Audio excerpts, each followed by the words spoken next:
नमस्कार जय जगन्नाथ जय पंचसखा जय श्री अच्युत पाखापाखि 4000 वीडियो प्रस्तुत कलापर आपण मैंने बारंबार देखी मालिका बहुत किसी आमर वीडियो को पसंद करते तेरे दीर्घ दिन धरी आपण मैंने शुणुले मालिकार जो महत्वाणी जहाँ था अच्युतंकर ठार ता भीतर रही हाड़िया गार हाड़ीदास से जो सांकेतिक भाषा लिखाई मालिका हाड़िया गार कौन कहूँ तेणु से विषय आज चर्चा आम आसी पहुँची जाइछू छतिया यहाँ हूँ अमरावती पीठ आ सांगे जोड़ी चाहती गोटे वर्ष नुहे 2 वर्ष नुहे 5 वर्ष नुहे दीर्घ 45 वर्षर अनुसंधान आउ पाखे रही महापुरुषंकर 45 खंड ओरिजिनल पोथी जहाँ एबे भी अप्रकाशित सीधा सड़क देखु कैमरा सामने आप स्वागत करुँ चैनल नमस्कार आपण महापुरुष विषय में गवेषणा कर पाखापाखि केते वर्ष गवेषणा हाराहारी कॉलेज जीवन मोर 80 मसीह सरला ता परवर्ती समय प्राय मु यही धारा सांस्कृतिक साहित्यिक ऐतिहासिक धारा मो जीवन टाक निर्वाह करछि माने भल भल सर्विस की प्रत्याख्यान करी मु यही धारा प्राय चलछि मु गवेषणा रे रिसर्च करिवा इतिहास आविष्कार करिवा अनाविष्कृत जिनस को आविष्कार करिवा जोटा कि लोकलोचन को आसीनी से जिनस को आनिबा इतने मो प्रयास हाराहारी मो जीवन 80 मसीहा परठार मु चले पर्यंत 80 मसीहा ठार टिल ना बर्तन चले आ भीतर व्यक्ति गलानी पाखापाखि 45 वर्ष आपण कहते आपण गवर्नमेंट जॉब को प्रत्याख्यान कले आपण कोठी टिके माने रिग्रेट फील हुए नहीं कि जदि गवर्नमेंट चाकरी करथांते आज भल बैंक बैलेंस थांता गोटे भल बंगला बनै की 4 व्हीलर मेंटेन करी की गोटे राजउआस रे आपण थांते केबे आपण को एटा रिग्रेट करेनी आज्ञा से चाकरी आदौ असुविधा नाला भल भल जॉब हाथ को आसीला किंतु ता द्वारा मोर आर्थिक विकास होता आर्थिक उन्नयन होता किंतु मु जो लाइन रे आज्ञा इम्प्रूव कली सेटा हो पार ना देखो ईश्वर विचार अन्य प्रकार मु आर्थिक दृष्टि समृद्ध होता ठीक कथा आर्थिक दृष्टि परिपुष्ट होता बैंक बालांस जो बंगला फंगला कोठा बाड़ी ये सब करथांती एसी फेसी से सब जिन गाड़ी घोड़ा किंतु मु जो लाइन रे इतिहास संस्कृति साहित्य धर्म ये जो लाइन रे इम्प्रूव करिछि जन समाज रे आदृत होइछि गोटे प्रतिष्ठा अर्जन करछि सेटा मु हेइ पार न थांदा तेणु ईश्वरंकर विचार बोधे एया थिला ईश्वर को विचार बोधे एटा थिला अच्छा तो आपण सब समय रे फील करंती जे कि कोठा कोडी महापुरुषंकर विशेष आशीर्वाद आपन ऊपर अछि निश्चित नै कि निश्चित अच्छा तो आ गोटे कथा मते कहंतु आपण कहते जे कि आविष्कार करबा से भली माने गोटे आपनकर मानसिकता कोन एपर्यंत आपण आविष्कार करचंती विशेषतः ये अमरावती कटकर इतिहास आ ऊपर गोटे हिस्ट्री विधिबद्ध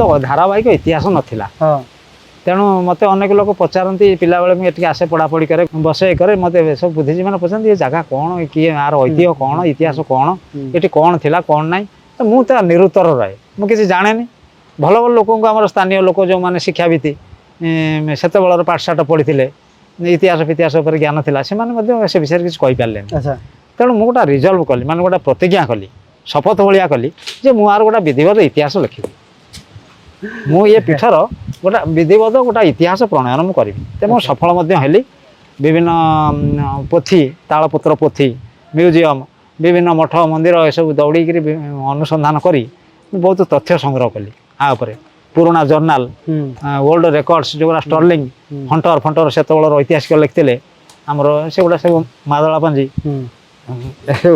आंब पड़े बढ़िया जगह प्राकृतिक सुंदर परिवेश बर्तमान आंब पाचिबार समय आम जो बसीचु देखी पारे विशाल आंब गछ ये अच्छी पवन टी चलती गोटे गोटे आंब पड़ुची बहुत बढ़िया अच्छा आप कहते कि बहुत किसी पोथी संग्रहित करपत्र पोथी कौट पाई पोथी से सब आज्ञा विभिन्न मठ मंदिर जो मैंने पुराना सब जहाँ सब थाए घरे सब ठाकुर गादी फादी थाए म्यूजियम आमर सब विभिन्न जो सरकार सब अच्छी संग्रहालय एमती विभिन्न ये संग्रह से सब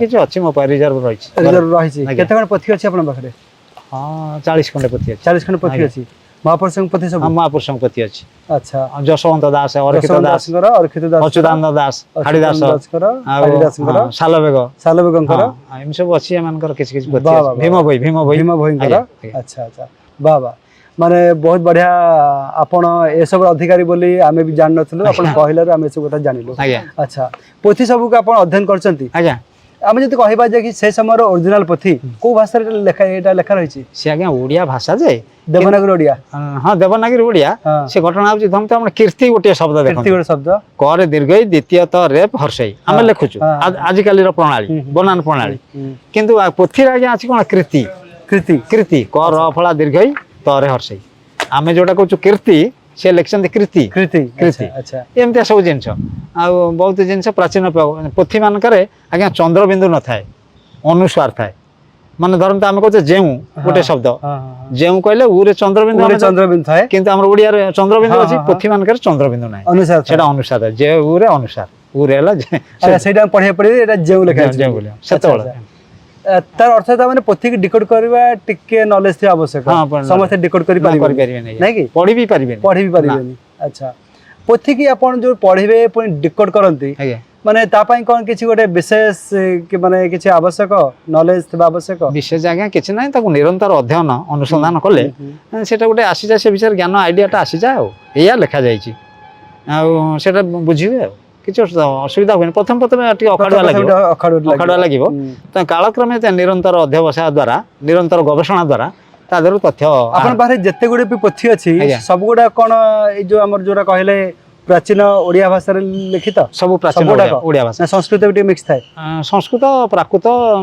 एगुडा किछि किछि प्रभाव रहिछि किंतु ओडिया विशुद्ध ओडिया आज्ञा अच्छा अच्छा हमर पंचसखा आज्ञा जो अच्युतानंद बलराम जगन्नाथ जशवंत शिशु अनंत पंचसखा टीम जोटा 5 जण 5 एसोसिएट्स जोड़ा प्रताप रुद्र देव समय थे 16 शताब्दी 16th सेंचुरी से समय जो मान श्री चैतन्य आसला बेले से 1500 ना 1600 1600 आज्ञा 1600 माने 1500 प्लस 1500 प्लस ठीक 16 शताब्दी 1510 रे श्री चैतन्य आसीथिले नदिया नवद्वीप पुरी की तांकर पंचसखा सहित सेठी साक्षात सानिध्य होइतला से मुग्ध होई गेले जगन्नाथ दास को तांको अति बड़ी उपाधि देले तापर तांको से क्लोज रिलेशन हेले प्रताप रुद्रदेव राजा प्रताप रुद्रदेव प्रथम अवस्था प्रति भारी विद्वेष घृणा थिला पंचसखा प्रति किंतु कालक्रमे जेनियस बुझिले महत्व बुझिले से भी आदर कले राजकीय पृष्ठपोषकता रॉयल पैट्रोनेज जोटा सेटा भी कालक्रमे मिलला पंचसखा अच्छा एटा चैतन्य द्वारा विशेष भाव होता द्वारा हाड़ीदास आछंती तार 200 वर्ष पर 200 वर्ष पर अष्टादश शताब्दी अच्छा अच्छा हाड़ीदास was born in 1772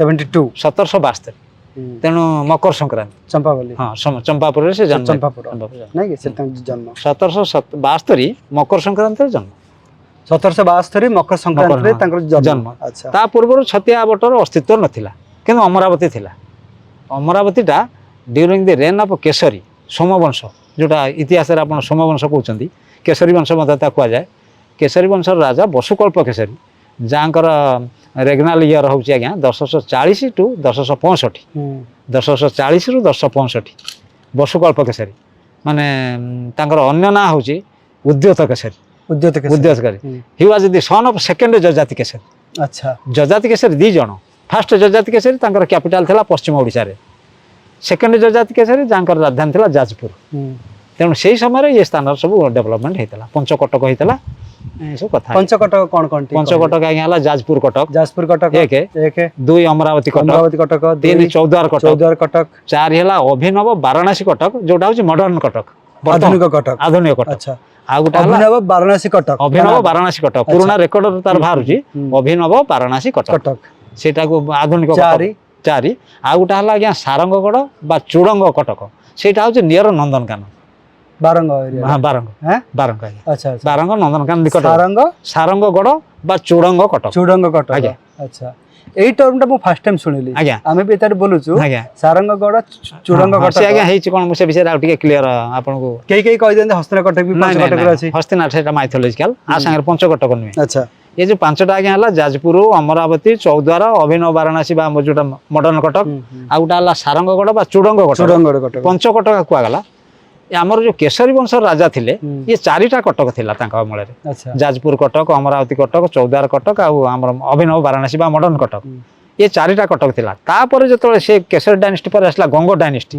Chodaganga Dev south Indian सी कौन कले ना केसरी राजवंशर अंत पर समाप्त पर सी माड़ी बसले ओडिशा को गंग डायनेस्टी आरंभ है गंग डायनेस्टी जो आरंभ है चोड़गंग देव सी देखिले 4टा कटक अच्छी सी आसला बेलू देखिले 4टा कटक अच्छी कौटा ना जाजपुर अमरावती चौद्वार कटक मॉडर्न कटक ସେ କହିଲେ ଚାରିଟା ସହିତ ମୁଁ ଆଉ ଗୋଟେ ମୋ ନିଜ ନାଁରେ କରିବି ଚୋଡ଼ଗଙ୍ଗ ନିଜ ନାଁରେ ଚୁଡ଼ଙ୍ଗ ଚୁଡଙ୍ଗ କଟକ ସେଟା ନିଜ ନାଁରେ କଲେ ଏବଂ 4+1 କରି ଆକୁ ପଞ୍ଚକଟକ ଡିକ୍ଲାରେସନ କଟକ ଡିକ୍ଲେୟାର କଲେ ପଞ୍ଚକଟକ ନାମରେ ଘୋଷଣା କଲେ। ଇଏ ପଞ୍ଚକଟକ ଆଜ୍ଞା ଆମର ମାଦଳା ପାଞ୍ଜିରେ ଉଲ୍ଲେଖ ଅଛି। ଆମର ଐତିହାସିକ ଯେଉଁମାନେ ପୁରୁଣା ବିଦେଶୀ ଐତିହାସିକ ଷ୍ଟର୍ଲିଂ ହଣ୍ଟର RL ମିତ୍ର ଏମାନେ ସବୁ ମଧ୍ୟ ଲେଖିଛନ୍ତି ଏ ବିଷୟରେ ଲେଖିଛନ୍ତି। ତେଣୁ ଅମରାବତୀ ହେଉଛି ପଞ୍ଚକଟକ ଭିତରୁ ଅନ୍ୟତମ। ଏହା ସତ୍ୟ ଯେ ଅନ୍ତତଃ 1000 ବର୍ଷ ଧରି ଇଏ ଗୋଟେ ସାମରିକ କ୍ଷେତ୍ର ହେଇକି ଥିଲା। ଏଠି ଦୁର୍ଗ ଥିଲା ସୈନିକମାନେ ରହୁଥିଲେ। ରାଜା ମୁଖ୍ୟ ରାଜଧାନୀ ଯେଉଁଟା ଆଜ୍ଞା କଟକ ଆଜ୍ଞା ସେ ମୁଖ୍ୟ ରାଜଧାନୀକି ସୁରକ୍ଷା ଦେବା ପାଇଁ ଉତ୍ତର ପଟରୁ ଏପଟରୁ କୌଣସି ଶତ୍ରୁ ଆକ୍ରମଣ ପ୍ରତିହତ କରିବା ପାଇଁ ଏ ଅମରାବତୀ କଟକ ଗୋଟେ ଷ୍ଟ୍ରଙ୍ଗ କଟକ କରାହେଇଥିଲା। ଦକ୍ଷିଣ ପଟରେ ଚୁଡ଼ଙ୍ଗ କଟକକୁ ଷ୍ଟ୍ରଙ୍ଗ କରାହେଇଥିଲା। ଦକ୍ଷିଣ ପଟରୁ ସେ ପ୍ରୋଟେକ୍ସନ୍ ଦେବ। ମୂଳ କ୍ୟାପିଟାଲଟା ହେଲା ଆଜ୍ଞା କଟକ।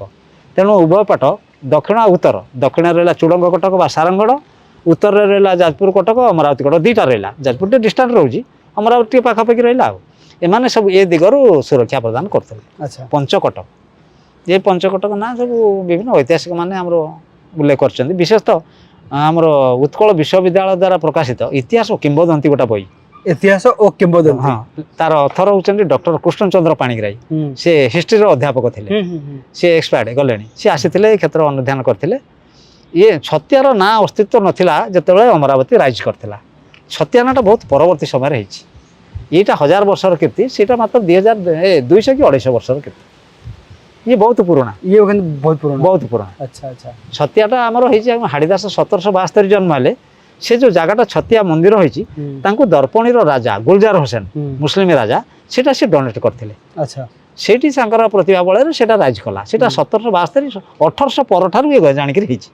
କିନ୍ତୁ ଏଇଟା ଦେଖିବାକୁ ଗଲେ 1040ରୁ 1065 ବେଳକୁ ଅମରାବତୀ ପ୍ରତିଷ୍ଠା ହେଇଯାଇଛି। ତାମାନେ ଅମରାବତୀ ତାଠୁ ଆହୁରି ହାରାହାରି 700-800 ବର୍ଷ ପୁରୁଣା ପୂର୍ବବର୍ତ୍ତୀ। 200-250 ବର୍ଷ ଏଇଟା 250 ବର୍ଷ ଏଇଟା 1000 ବର୍ଷ। ଆଚ୍ଛା ଆଚ୍ଛା ଆଉ ଏମିତି ଗୋଟେ ସମୟ ଥିଲା ଯେତେବେଳେ ଛତିଆର ନାଁ ନଥିଲା ଇଏ ଟୋଟାଲ ଏରିଆ ପରିଚିତ ଥିଲା ଅମରାବତୀ କଟକ। ଟୋଟାଲ ଏରିଆ ଛତିଆଟା ବି ପରିଚିତ ଥିଲା ଅମରାବତୀ କଟକ। ତାପରେ ଛତିଆ ଯେତେବେଳେ ରାଇଜ୍ କରିଗଲା ତାର ସ୍ୱତନ୍ତ୍ର ନାଁ ଛତିଆ ବଟ ହେଇଗଲା ତାର ସ୍ୱତନ୍ତ୍ର ନାଁ ହେଲା। କିନ୍ତୁ ଯେତେବେଳେ ଛତିଆ ବଟ ନଥିଲା ହାଡ଼ିଦାସ ନଥିଲେ ତାର ଡେଭଲପମେଣ୍ଟ ହେଇନଥିଲା ଇଏ ଏଣ୍ଟାୟାର ଏରିଆଟା ଜଣାଶୁଣା ଥିଲା ଅମରାବତୀ କଟକ। ଆଚ୍ଛା ଅମରାବତୀ ଟୋଟାଲ ଏରିଆଟା ହେଉଛି ଅମରାବତୀ କଟକ ନାଁରେ ପ୍ରଚଳିତ ଥିଲା। ଛତିଆ ବଟ ଯୋଉଟା ଏଇଟା କେତେ ପୁରୁଣା ହବ? ସେ 200-250 ବର୍ଷ ଭିତରେ। 200 ବର୍ଷ ହାଡ଼ିଦାସଙ୍କ ସମୟ ନାଇଁ କି? ଆଚ୍ଛା ଗୋଟେ କଥା ମୋତେ କୁହନ୍ତୁ ଯେ କି ଓଡ଼ିଶାର ଜନମାନସରେ ବେଶ ଆଦର ପାଇଛି ଦୁଇଟା ଶବ୍ଦ। ଗୋଟେ ହେଉଛି ଅଚ୍ୟୁତ ଠାର ହାଡ଼ିଆ ଗାର। ତେବେ ଅଚ୍ୟୁତ ଠାର ତ ଆମେ ଶୁଣି ଆସୁଛୁ ହାଡ଼ିଆ ଗାର ପୁଣି କ'ଣ? ହଁ ସେଇଟା ଆଜ୍ଞା ଗୋଟେ ସିମ୍ବଲ ସଂକେତ। ସଂକେତଟା କ'ଣ ଦେଖନ୍ତୁ ଗୋଟେ ସଂକେତ ଦେଖନ୍ତୁ ସେମାନେ କେଡ଼େ ଦୂରଦ୍ରଷ୍ଟା ଥିଲେ ଦେଖନ୍ତୁ। ଆମର ଗୋଟେ ହାଡ଼ିଦାସଙ୍କ ଲେଖାରେ ଗୋଟାଏ ଅଛି ଯେଉଁ ହାଡ଼ିଦାସ ଗାର କହୁଛନ୍ତି ସେ ହାଡ଼ିଦାସଙ୍କ ଲେଖାରେ ଅଛି ହିମାଳୟ ଗିରି ପଟିଲୋ ବହୁଳ ଦୋହଲି ଯିବ କଲିଜା। ସିଏ ସେତେବେଳେ ହିମାଳୟ ଦେଖିନଥିଲେ କିନ୍ତୁ ତାଙ୍କର ଇନସାଇଟ୍ ବଳରେ ତାଙ୍କର ଦୂରଦୃଷ୍ଟି ବଳରେ ଦିବ୍ୟ ଦୃଷ୍ଟି ବଳରେ ହିମାଳୟ ଗୋଟା ଅଛି ବୋଲି ଉତ୍ତରରେ କେଉଁଠି ଭାରତର ସେ ଅନୁଭବ କରିଥିଲେ। ହିମାଳୟ ଜମା ସେ ଯାଇନାହାନ୍ତି। ସେ ପୁଣି ଲେଖିଲେ କ'ଣ ନା ହିମାଳୟ ଗିରି ପଟିଲୋ ବଉଳ ଦୋହଲି ଯିବ କଲିଜା। ହିମାଳୟର କଲିଜା ଦୋହଲି ଯିବ। ଦେଖନ୍ତୁ ଗାର ଯେଉଁ କହୁଛନ୍ତି ଅଚ୍ୟୁତ ଗାର କେମିତି ସିମ୍ବଲିକ। ହିମାଳୟର କଲିଜା କ'ଣ ଦୋହଲିବ? ହିମାଳୟ ତ ଗୋଟେ ପାହାଡ଼ ଗୋଟେ ବଡ଼ ପାହାଡ଼ ପର୍ବତରାଜ ଶ୍ରେଷ୍ଠ ପାହାଡ଼ ବଡ଼ ପାହାଡ଼ ତାର କଲିଜା ପୁଣି କ'ଣ ସିଏ କ'ଣ ଦୋହଲି ଯିବ? କେଡ଼େ ସିମ୍ବଲିକ ସାଙ୍କେତିକ। ଏବେ ବୈଜ୍ଞାନିକମାନେ କହିଲେଣି ହିମାଳୟର ଚତୁଃପାର୍ଶ୍ୱ ଅଞ୍ଚଳ ଭୂମିକମ୍ପ ପ୍ରବଣ। ହିମାଳୟର ଚାରିପାଖ ଯେଉଁ ବେଷ୍ଟନୀ ଇଲାକାଟା ସେଇଟା ହେଉଛି ଭୂମିକମ୍ପ ଆଫେକ୍ଟେଡ୍ ଏରିଆ। ସେତେବେଳେ ସିଏ ଅନୁଭବ କରିଥିଲେ ହିମାଳୟ ଯାଇନଥିଲେ କିନ୍ତୁ ତାଙ୍କ ଦୃଷ୍ଟି ବଳରେ ସିଏ ଲେଖିଲେ ହିମାଳୟ ଗିରି ପଟିଲୋ ବଉଳ ଦୋହଲି ଯିବ କଲିଜା। ତା କଲିଜା ଦୋହଲି ଯିବ। ତାର ମାନେ ଆଜକୁ ପ୍ରାୟ 250 ବର୍ଷ ପୂର୍ବରୁ ସେ ଲେଖିଥିଲେ ସେ ସବୁ ବର୍ତ୍ତମାନ ସାଇଣ୍ଟିଷ୍ଟ ମାନେ କହୁଛନ୍ତି ହଁ ଏଟା ହେଉଛି ପୁରା ଏଟା ଗୋଟେ ଆର୍ଥକ୍ୱେକ୍ ଜୋନ୍ ନାଇଁ କି? ଆର୍ଥକ୍ୱେକ୍ ପ୍ରବଣ ଅଞ୍ଚଳ। ଆର୍ଥକ୍ୱେକ୍ ସେଠି ହବାଟା ଡେଫିନେଟ୍ ସେଠି ହବ।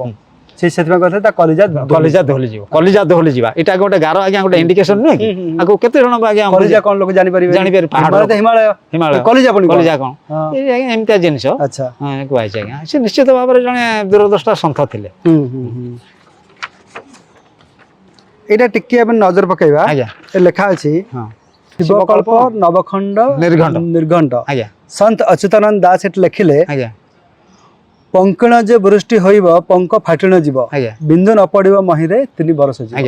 ହଉ। ଆଚ୍ଛା ସେଇଟା ପୁଣି ଲେଖିଲେ ମହାପୁରୁଷ ହରିଦାସ ପୁଣି ଲେଖିଲେ ହଁ। ଫୁଟିବ ନାହିଁ କମଳ ଫାଟିଯିବ ମାଟି ସତ ସଠିରେ ପାଇବୁ ଯେ ଏଇ ପ୍ରମାଣ ଆଜ୍ଞା ତ ପାଖାପାଖି ଜିନିଷ ମିନିଂ କରେ ସମାନ ରହୁଛି ହଁ କିନ୍ତୁ ମାନେ ଆଙ୍କର କହିବାର ଢଙ୍ଗ ଟିକେ ଅଲଗା ଥିଲା ହଁ ଆଉ ତାଙ୍କର ଠାରଗାର ଟିକେ ହଁ, ଅଲଗା ଥିଲା କିନ୍ତୁ ଏଇଟା ଟିକେ ବୁଝେଇଦେବେ ଭାବଟା ହଉଛି ଆଜ୍ଞା ଭାବଟା ହଉଛି ଗୋଟିଏ ହଁ ସେ ଆଜ୍ଞା ପଙ୍କ ବୃଷ୍ଟି ହବ ମହି ଫାଟିବ ପୃଥିବୀ ଫାଟିବ ଇଏ ଯୋଉ ସବୁ କହିଛନ୍ତି ଇଏ ଗୋଟେ ବିତ୍ପାତର କଥା କହିଛନ୍ତି ହୁଁ, ଆଜ୍ଞା ହୁଁ। ମାନେ ଦେଖନ୍ତୁ ବର୍ତ୍ତମାନ ଯଦି ଯୋଉ ପ୍ରକାର ଶେଷ ସମୟରେ ଏଭଳି ବିତ୍ପାତ ଦେଖାଦେବ ବିତ୍ପାତ ହବ ଗୋଟେ ଭୈରବ ଶବ୍ଦ ହବ ହୁଁ, ସେଟା ଭୁବନେଶ୍ୱର ପର୍ଟିକୁଲାର ହବ ବୋଲି କହିଦେଇଛନ୍ତି ହୁଁ, ଭୈରବ ଡାକ ହାଦେ ଜାଣ ଭୁବନେଶ୍ୱରଟି ପ୍ରମାଣ ହାଡ଼ିଦାସ ମଧ୍ୟ କହିଲେ ନାଭି ଖଣ୍ଡ ଭୂମି ମଧ୍ୟରେ ଘୋର ସଂଗ୍ରାମ ହେବ ଲିଙ୍ଗରାଜ କ୍ଷେତ୍ର ମଧ୍ୟରେ ଭୈରବୀ ଡାକିବ ନାଭି କ୍ଷେତ୍ର ମାନେ ବିରଜା, ବିରଜା ମନ୍ଦିର ହଁ, ଆଉ ବିରଜା। ଲିଙ୍ଗରାଜ ହଉଛି ଲିଙ୍ଗରାଜ, ଭୁବନେଶ୍ୱର ହଁ। ତାମାନେ ଯାଜପୁରରୁ ଭୁବନେଶ୍ୱର ଭୁବନେଶ୍ୱର। ଆ ଭିତରେ ପୁରା ଖେଳ ଆଜ୍ଞା ହୁଁ, ଲିଙ୍ଗରାଜ କ୍ଷେତ୍ର ଭିତରେ ଗୋଟେ ଭୈରବ ଶବ୍ଦଟା ଆଜ୍ଞା କ'ଣ ଆମେ ଭାବୁଛେ ଆଜ୍ଞା ସିଏ ଗୋଟେ ଏ ଯୋଉ ଆଜ୍ଞା ଆଜିକାଲି ଯୋଉ ବିଜ୍ଞାନର ଯୋଉ ଆଣବିକ ଯୋଉ ଅସ୍ତ୍ର ଶସ୍ତ୍ର ସବୁ ହେଇଛି ହୁଁ, ହୁଁ,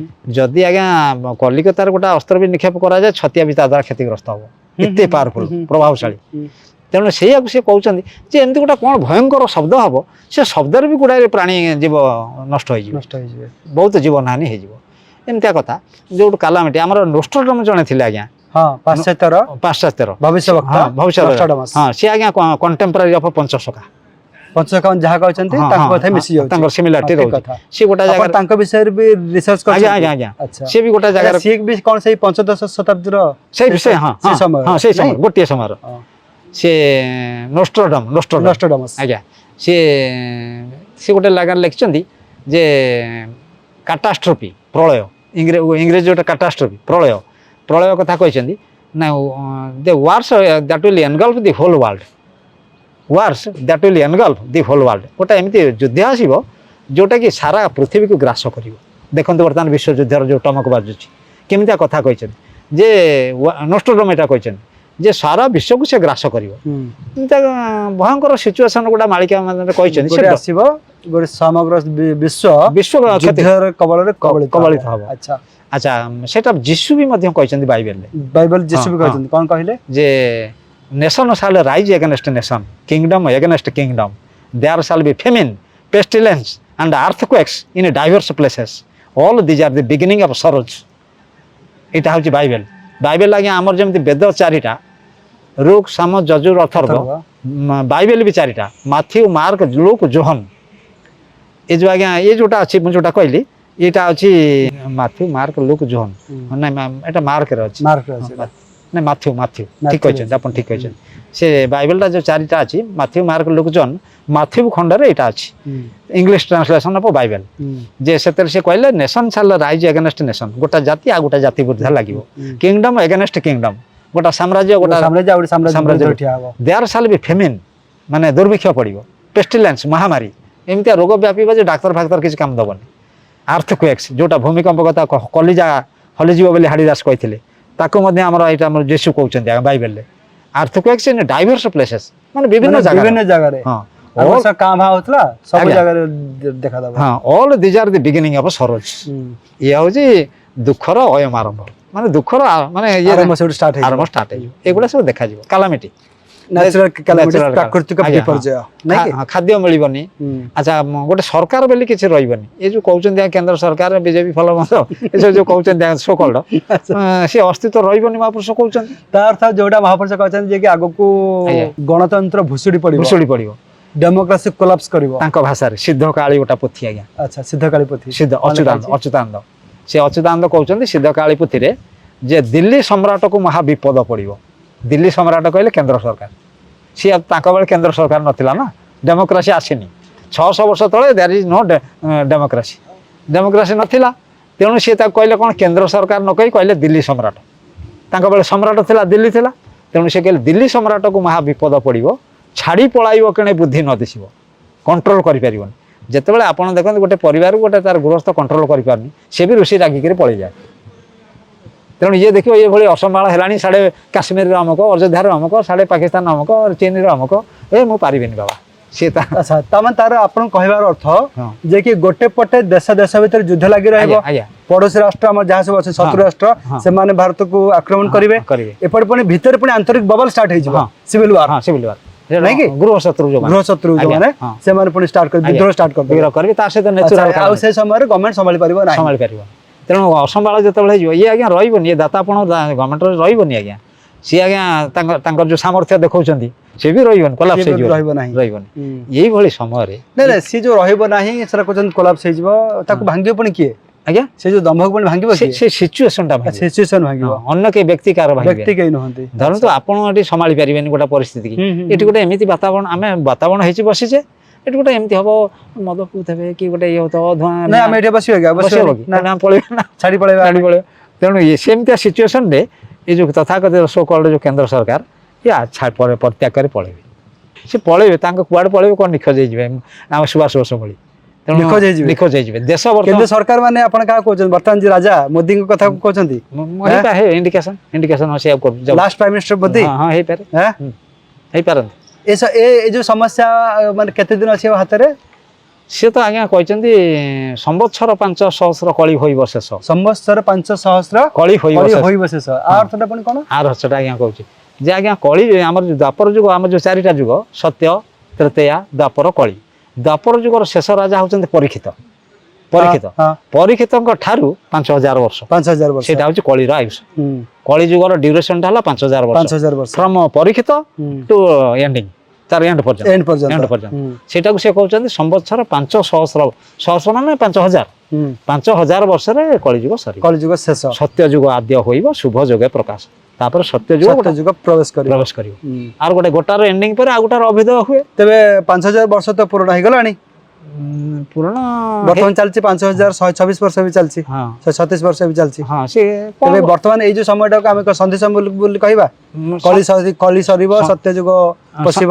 ସନ୍ଧି ସମୟ ଆଜ୍ଞା ଏଇଟା ହଉଛି କଣ ଆଜ୍ଞା? ଦେଖନ୍ତୁ ଗୋଟେ ଦିଟା ଜିନିଷ ଯେତେବେଳେ ଜଏଣ୍ଟ ହୁଏ, ଓଲ୍ଡିଂ ଯୋଉଟା ହୁଏ, ସେ ଜାଗାଟା ଭାରି ଡେଞ୍ଜରିୟସ୍। ଗୋଟାର ଏଣ୍ଡ ହଉଥିବ ଆଉ ଗୋଟାର ଇଏ ହଉଥିବ, ସେଟା ଓଲ୍ଡିଂଟା ଭାରି ମାନେ ଇଏ ଯେ ଅସୁବିଧା ଜାଗା ନୁହେଁ। ଠିକ ନୁହେଁ କି? ଠିକ ସେ ଓଲ୍ଡିଂ ନହେଲେ ବାସ୍ ଆଡେ ହଉଛି କଣ କଳି ଯୁଗ ସରିବ, ସତ୍ୟ ଯୁଗ ଆସିବ, ତାର ଗୋଟେ ମାନେ ଯୋଖାଯୋଖି ଜଏଣ୍ଟିଂ ପିରିୟଡ଼ ଏଇଟା। ତେଣୁ ଆପାତତଃ ସେଟା ଆରମ୍ଭ ହେଇଗଲାଣି। କଳ୍କି ଅବତାର ଆଜ୍ଞା ଗୋଟେ ଯୋଉ ଶୁଣିଥିବେ ଆପଣ ପୁରାଣରେ, କଳ୍କିଟା ଆଜ୍ଞା କଣ ଆପଣ ବୁଝୁଛନ୍ତି ଆଜ୍ଞା? କଳ୍କିଟା ହଉଛି କିନ୍ତୁ ଆମର ଯୋଉ 10 ଅବତାର ଅଛି, ମତ୍ସ୍ୟ ଅବତାର ଠାରୁ ଆରମ୍ଭ କରିକି କଳ୍କି ଅବତାର ଅଛି, ତ ଆମେ ତ ଦେଖିଛନ୍ତି ନା ଗୋଟେ ଅବତାର ଜନ୍ମ ନେଇଛନ୍ତି। ସବୁ ଅବତାର ଜନ୍ମ ନେଇଛନ୍ତି। ଯେତେବେଳେ ସବୁ ଅବତାର ଆସିଛନ୍ତି, କଳ୍କି ଅବତାର କାହିଁ ନ ଆସିବେ? ଆଜ୍ଞା ଶୁଣନ୍ତୁ, ସେ ଜିନିଷଟା କଣ ନା ଆମର ବୁଦ୍ଧ ଅବତାର ଆସିଛନ୍ତି, ସବୁ ଅବତାର ଆସିଛନ୍ତି, ଯେ ମାନବ ଶରୀର କୃତ୍ୟ ଦାରୁ ବ୍ରହ୍ମମୂର୍ତ୍ତି ନୀଳାଚଳେ ଥିବ, ମାନବ ଶରୀର କୃତ୍ୟ ଯେ ଜଗନ୍ନାଥଙ୍କ ମୂର୍ତ୍ତି ଥିବ ବଡ଼ ଦେଉଳରେ, ପୁରୀରେ ଶ୍ରୀକ୍ଷେତ୍ରରେ ଥିବ, କିନ୍ତୁ ମଣିଷ ଶରୀରରେ ସେ ଖେଳାଲୀଳା କରିବେ ସେ କହୁଛନ୍ତି। ସେଇଟାକୁ କଳ୍କି ବୋଲି ଇଣ୍ଡିକେସନ କରାହେଇଛି। ତେଣୁ କଳ୍କିଟା ମାନବ ରୂପରେ ହଉ ବା ସେଟା କଳ ଅର୍ଥରେ ସେଟାକୁ ଗ୍ରହଣ କରିଛନ୍ତି, ଇଣ୍ଡିକେଟ କରିଛନ୍ତି। କଳ ମାନେ ଗୋଟେ ଆମର ଆଧୁନିକ ଯୋଉ ଯନ୍ତ୍ର ସଭ୍ୟତା, ତାରି ଦ୍ୱାରା ସେମିତି ହଉନି କି ଆଜ୍ଞା? ବର୍ତ୍ତମାନ ଯନ୍ତ୍ର ସଭ୍ୟତା ଗ୍ରାସ କରୁନି କି ମଣିଷକୁ? ମଣିଷ କିଛି କରିପାରୁନି। ଦେଖନ୍ତୁ ସବୁ ଯାକ ନିର୍ଭର କଲାଣି ଯନ୍ତ୍ର ଉପରେ। ଏମିତି ତାକୁ ଖୋଇଦବ କି ଯନ୍ତ୍ର ଯଦି ଆଉ ସେ ତେଣୁ ସେ ସମୟ ଥିଲା ଆଗରୁ ଲୋକମାନେ ଏଇ ଆମ୍ବ ତୋଟାରେ ଶୋଇ ପଡୁଥିଲେ। ତାକୁ ଆଜ୍ଞା ଆଇନଷ୍ଟାଇନ କହିଛନ୍ତି। ଆଇନଷ୍ଟାଇନ କହିଲେ science will destroy all that makes human life majestic tolerate. ମଣିଷ ଜୀବନକୁ ଯାହା ସୁନ୍ଦର ସମୃଦ୍ଧ କରିଛି ତାକୁ ସବୁ କିଛି ସାଇନ୍ସ ନଷ୍ଟ କରିଦେବ। ସାଇନ୍ସ କରିଛି, ସୌନ୍ଦର୍ଯ୍ୟ ଦେଇଛି, ଆରାମ ଦେଇଛି, ସୌଷ୍ଠବ ଦେଇଛି, କିନ୍ତୁ ସବୁକୁ ସେ ବିଜ୍ଞାନ ପୁଣି ନଷ୍ଟ କରିବ। ଯେମିତି ବୁଢିଆଣୀ ଆଜ୍ଞା ଜାଲଟା ତିଆରି କରେ, ଦେଖିଥିବେ ବୁଢିଆଣୀ ଜାଲ, ସେ ପୁଣି ନିଜେ ଜାଲଟାକୁ ଛିଣ୍ଡେଇ ଦିଏ। ସେ ତାର ଗଢ଼େ, ସେ କାହିଁ ଗଢ଼େ କଣ ପୁଣି ନିଜେ ଛିଣ୍ଡେଇ ଦିଏ। ସେମିତି ବିଜ୍ଞାନ ଏ ସୁନ୍ଦର ସଭ୍ୟତାଟି ଗଢ଼ିଛି, ପୁଣି ସେ ବିଜ୍ଞାନ ସେ ଧ୍ୱଂସ କରିଦେବ। ଯୋଉ ବମିଂ ଫମିଂ ଯୋଉ ଟାଇପ୍ର ହେଲାଣି, ରହିବନି ଆଜ୍ଞା। ଏସବୁ ବିଭିନ୍ନ ପ୍ରକାର ଭାରତ ପାଖରେ ଏତେ ଆଜ୍ଞା ପାୱାରଫୁଲ ରହିଛି ଆଜ୍ଞା ଯନ୍ତ୍ର। ଶତ୍ରୁ ଧରନ୍ତୁ ରହିଛି 200 କିଲୋମିଟର କି 500 କିଲୋମିଟର ଦୂରରେ, ସିଏ ଫ୍ରଣ୍ଟରେ କିଛି କରିବନି। ତାର ଭୂଇଁ ଗର୍ଭରେ ସେ ତାର ପ୍ରୟୋଗ କରିବ ତାର ଅସ୍ତ୍ରକୁ। ରିମୋଟରେ ଯେତିକି କିଲୋମିଟର ତାକୁ ଡିରେକ୍ସନ ଦିଆହେଇଥିବ, ସେ ସେତିକି ଟାଇମ୍ ବ୍ରଷ୍ଟ କରିବ। ଶତ୍ରୁ କିଏ ବହି ପଡ଼ୁଥିବ, କିଏ ସେଲୁନରେ ବସିଥିବ, କିଏ ଖାଉଥିବ। ଆଚ୍ଛା, ମାଟି ତଳେ ତଳେ ସେ ମାଟି ତଳେ ଯିବ, ମାଟି ତଳେ ଯାଇକିରି ଆମ ଶତ୍ରୁର ପୁରା ତାର ବେସ୍ଟାକୁ ପୁରା ଧ୍ୱଂସ କରିଦେବ। ତାର ସମସ୍ତ ଅଟାଳିକା ଫଟାଳିକା ଯେମିତି ଭାରତ ଯେମିତି ଯୋଉ ପିନ୍ ପଏଣ୍ଟ ଆଟାକ୍ କଲା, ବଙ୍କର ଭିତରେ ଯୋଉମାନେ ଲୁଚିଥିଲେ ସେମାନଙ୍କୁ ମାଡ଼ କଲା, ସେଇଭଳି ଟେକ୍ନୋଲୋଜି ଆସିବ। ତେଣୁ ଏଥିରୁ ଜଣାପଡ଼ୁଛି ଏ ଯୋଉଟା କଳ୍କି କୁହାଯାଇଛନ୍ତି, ହେଇପାରେ ସେ ଜନ୍ମ ହୋଇପାରନ୍ତି, ଜନ୍ମ ହେବା ଅନ୍ୟ ଅବତାର ଗୁଡ଼ା ଜନ୍ମ ହେଇଛନ୍ତି, କାହିଁ ନ ହେବେ। କିନ୍ତୁ ଟିକେ ଜାଣିବାକୁ ଚାହିଁବି ଯେ କି ହାଡ଼ିଦାସ ମହାପୁରୁଷ कल्कि अवतार विषय कौन कहछन हाँ कहते अच्युतानंद भी कहते आज्ञा अच्युतानंद भी कहछन अच्युतानंद जोटा कहते से व्यक्ति को इंडिकेट करछन किंतु कल्कि आमे जो कल अर्थ रे नउछु ता भी यथार्थ हो साइंटिफिकली ट्रू किंतु अच्युतानंद कहते अच्युत कहती हरसे एटा अच्युतानंद गोटा कल्कि कल्प अछि कल्कि कल्प आज्ञा से अच्युतानंद कहले अच्युत कहती हरसे शुण अच्युत कहती हरसे से कौन से ठीक है पद गुड़ा स्मरण आसुनी कली रे अवतार हेबे प्रभु कलंकी राम ओहो मन पड़ा अच्युत कहती हरसे शुण भकत राम कली रे अवतार हेबे प्रभु कलंकी राम नीलगिरी छाड़ी संबल ग्रामे जन्म हेबे नीलगिरी अर्थात श्रीक्षेत्र छाड़े जगन्नाथ कल्कि रूप हेबे से कल्कि रूप आविर्भाव हेबे नीलगिरी छाड़ी संबल ग्रामे जन्म हेबे संबल बोली गोटा गाँव से जन्म हेबे नीलगिरी छाड़ी संबल ग्रामे जन्म हेबे महेंद्र पर्वते गोपने रही जोग साधिबे महेंद्र पर्वत इन गंजाम डिस्ट्रिक्ट गजपति हाँ ठीक से डिवाइड हो जाए सेठी महेंद्रगिरी से जोग साधना करेंगे पितांको नाम से बापा नाम भी कह दीचन जे विष्णु शर्मा हाँ से कहते आज्ञा बापा माँ ना कहते पद गुड़ा सब अच्छे आज्ञा ठीक स्मरण होनी से जहा हो सी इंडिकेशन कहते संबल ग्राम जन्म है पुणी गोटे समय भी कहते बैशाख शुक्ल द्वितीय प्रभु जन्म हेबे बैशाख शुक्ल द्वितीय प्रभु जन्म हेबे भक्तों हिते कलंकी नाम बहुन थे जे भक्तों कलकी नाम बहबे एमती कहते जदि यहाँ सत्य बा आम गोटे अवतारवाद आड़ को गति करूँ नौ ताले से जन्म हवा भी स्वाभाविक किंतु जदि विज्ञान सम्मत कल अर्थ नि जाए ता भी सत्य तेणु जहाँ भी हो कि उभयर अर्थ को मिसई देले गोटे निष्कर्ष बाहर ये प्रलय आड़ को जाऊँगी जोटा कि काटास्ट्रोफी अच्छा माने तांकर सांकेतिक अर्थ किसी अलग आंकर सांकेतिक अर्थ किसी अलग किंतु अर्थ गोटे नहीं कि आज्ञा माने से जदि बात ये जो इंडिकेशन जहाँ मिलूँ गवेषण जहाँ निष्कर्ष बाहर कल्कि जदि अवतारवाद विश्वास थाए महापुरुषों कथा सत्य होता है ताले से ऑलरेडी जन्म हो सारे अच्छा आपण जब संबल गाँ खोजक जाइए आज्ञा कौन पुणी पाइले आज्ञा संबल आमर जो रेकर्ड पत्र रेवेन्यू रेकर्ड्स ता भीतर संबल गाँव कौटी गोटा ना कौन पुणी से पुणी ता भीतर इंडिकेशन देछन कौन देले संबल टाको सी कि संबल गाँ कथा कहते जदि कहते विष्णु शर्मा जो ब्राह्मण तारी घर जन्म हे ब्राह्मण घर जन्म हे बैशाख शुक्ल द्वितीय जन्म हे ये सब कथा से सब कहते आज्ञा तेणु हो पारे अवतारवाद अनुसार भी सत्य हो पारे महापुरुषों कथार कि आमर जो तर्जमा व्याख्या अनुसार सेटा कल अर्थर विज्ञान अर्थर प्रयोज्य जीव जगतर क्षति साधन करें जो पोथी अच्छी 40 खंड पोथी आप संबल गाँव विषय कौन लिखाई संबल आज्ञा एमती खाली लिखा अच्छी संबल कहुए आम खोजिलु आज्ञा तार रेवेन्यू रेकर्ड्स सब खोजिलु ओडिशा सारा बुलिलु संबल भी गोटा गाँ ना महापुरुष आगे जो कहले ठारगार नहीं आप कहते ओडिशा सारा बोलिले संबल गाँ तो ओडिशा रे अछि हाँ ओडिशा रे अछि ओडिशा रे ठारगार हिसाब ठारगार रे कहछन ना से ठारे रे कहछन से खोली देना आज्ञा खोली देथिले तांग समेत सेटा ओपन हो जाता ना गोटा जिंस को खोली देले तार ब्यूटी नष्ट हो जाए से खोली ना सिक्रेसी डॉक्यूमेंट सेटा ठारगार आपण कहछन जोटा ना कहथिले से तार सांकेतिक भाषा लिखा है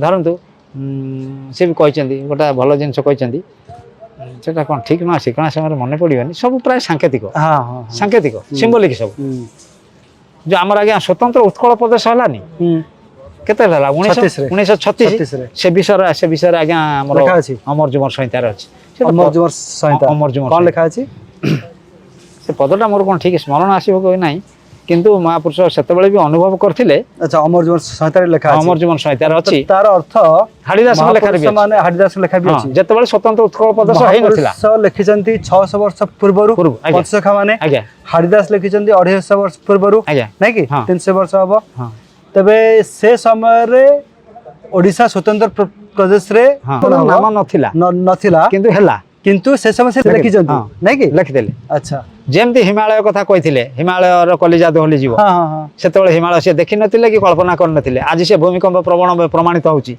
सेमती से कही स्वतंत्र ओडिशा प्रदेश हम तार तो गोटा गोटे माने जना पड़े महापुरुष मैंने आगे दृष्टा थे भविष्य गोटा कथा देखते जे अयोध्या जो राम मंदिर से कथा अच्युतानंद शिवकल्प लिखा अछि कौन लिखा अछि पदटा मन अछि हां अछि आज्ञा माने अमराधि बट तळे चहटिब लीला अयोध्या रे लागिथिबो युद्ध अनर्गला ଅମରାବତୀ ବଟ କୋଉଟା? ଅମରାବତୀ ଭଟ୍ଟ ଅମରାବତୀ କଟକ। ଅମରାବତୀ ଆଜ୍ଞା। ଅମରାବତୀ କଟକ। ଅମରାବତୀ ନାଁଟା ତାଙ୍କ ଅଚ୍ୟୁତାନନ୍ଦଙ୍କ ପଞ୍ଚସଖାଙ୍କ ଲିଟରେଚରରେ ହଁ। ବରାବର ଲେଖା ହେଇଛି। ଉଦ୍ଧୃତ ହେଇଛି। ଆଚ୍ଛା ଏଠି କଣ ହବ ଚହଟି ସେ କହିଛନ୍ତି ଜଗନ୍ନାଥ ଗୋଟେ ଶେଷ ସମୟରେ ଗୋଟେ ଗଣ୍ଡଗୋଳିଆ ଯୋଉ କାଟାଷ୍ଟ୍ରଫି ବେଳେ ଯୋଉ ଗୋଳମାଳ ଚାଲିବ ଦେଶରେ, ରାଜରାଜୁଡ଼ା ରହିବେନି, କେନ୍ଦ୍ର ସରକାର ଭୁଷୁଡ଼ି ପଡ଼ିବ, ଭୂମିକମ୍ପ ନେଚୁରାଲ କାଲାମିଟି ଭିତରେ ଜୀବଜଗତ ଦଗ୍ଧ ହେବ, ଗୁଡ଼ାଏ ମୃତାହତ ହେବେ, ସେଇ ସମୟରେ ଜଗନ୍ନାଥ ଆସିବେ ଛତିଆ।